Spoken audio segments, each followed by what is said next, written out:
Hello, good morning to our first Sherpa update. I'm Anthony Smith, Chief Economist here at FreightWaves, and it's Monday, so that means we have a weekly outlook for the upcoming releases for this week. So starting it off with one of the areas that we're going to be looking at closely is going to be consumer consumption for those credit cards, so credit card spending essentially. It's broken down typically into two different components, revolving and non-revolving. Revolving really being the area that we're looking at for credit card usage and spending and things like that. This is the area where we start to see quite a bit of momentum pick back up over the last few months here. So as you can see in the Sonar chart here for total revolving credit outstanding, so credit card spending essentially, we can see that there's been some upward movement after a significant downward movement throughout the pandemic. Now you think about what happened throughout some of those pandemic months.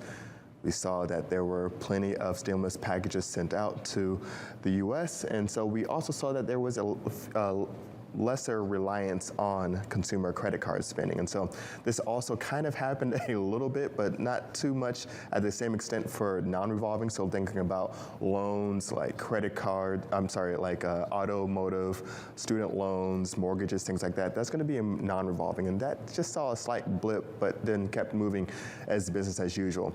We're looking at the total revolving credit. That's one of those areas that we saw a lot of Americans wipe off some of their credit card debt, stop relying on some of their credit card usage, and really start using cash for a lot of payments, things like that.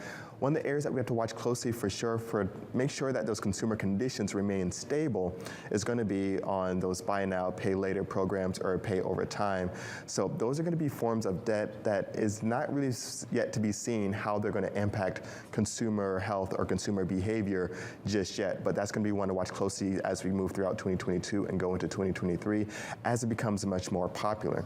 Going into our next chart here, what we really care about when we're looking at overall consumer conditions here, yes, we have credit card spending, but what it's going to come down to is that last stronghold for U.S. consumers, and that's going to be in the jobs market. So we're going to be looking at initial jobs claims as well, comes out every Thursday. This is hanging out in the low 200,000s as of now. We'll see if there's any wild revisions for last week or the 2 weeks ago number. Likely not. They don't really issue too many revisions, but it's going to be interesting to see, does it stay at this low 200,000s level? Because that's typically where we want to see it. If it goes up to 250, that's fine. It's still going to be within pre-pandemic range. Once it gets over that 250 mark, that's where you kind of have to start flashing some yellow lights here. Okay, what's going on? There's some concern. But when we pair this with other employment data, we're looking at the jobs openings report. Saw there's 11.3 million job openings right now. The quit rate is still very much elevated, over 4%. We're seeing that voluntary separations are so high, and that is indeed a sign of consumer confidence in a sense, because consumers typically leave their jobs or separate from their roles voluntarily when they're feeling a little bit more stable about their economic outlook. I know that there's a lot of downward movement and disdain and a lot of consumer sentiment indices that are out right now, but this is going to be one to look at to see what are their actions saying compared to some of their words right now. We're going into our next chart. This all matters because we want to see those consumer spending. We want to see them in a good position. But we had this release come out just last week, and that's personal consumption expenditures. This is essentially consumer spending. And this one particularly is going to be consumer spending on durable goods. So personal consumption expenditures is going to be here in the blue line, and in the green line we have our Van Outbound Volume Index, which has been moving downward for quite some time here. When we're looking at this downward movement in the blue line, the personal consumption expenditures, this is data through February. Now that downward movement is likely going to be exacerbated as we get the March data that's going to be coming out in a few weeks here. But when we look at the green line, we can kind of get a sneak peek as to what's going on as we've seen volumes really decline throughout the entire month of March. So that kind of tells us what's going to be happening throughout this upcoming months of release for personal consumption expenditures for durable goods. As we also see within that report, there is that tick up in services, which is likely going to remain really the case as we move throughout into the warmer months and spring and into summer.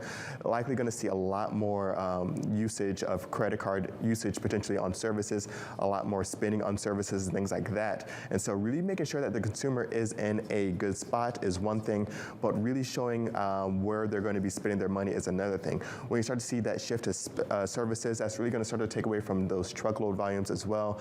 We're looking at freight volumes overall. it's going to be a lot fewer when we start to see consumers spending less on remodeling, spending less on furniture, less on appliances, things like that. All these things are going to start to take into account, and when we start to see some of that spending really gets, lessened, you really start to see some of those inventories build up upstream as well. And that's going to be a whole nother host of issues that we're going to have to kind of jump into when we start to see inventory levels potentially piling up as more goods continue to come into the country, but really not able to find a place to really disperse throughout the U.S. But that's going to do it for this first shipper update. We'll have another one, I think, a little bit later on today, but right now we're going to toss it back over to Kaylee Nix.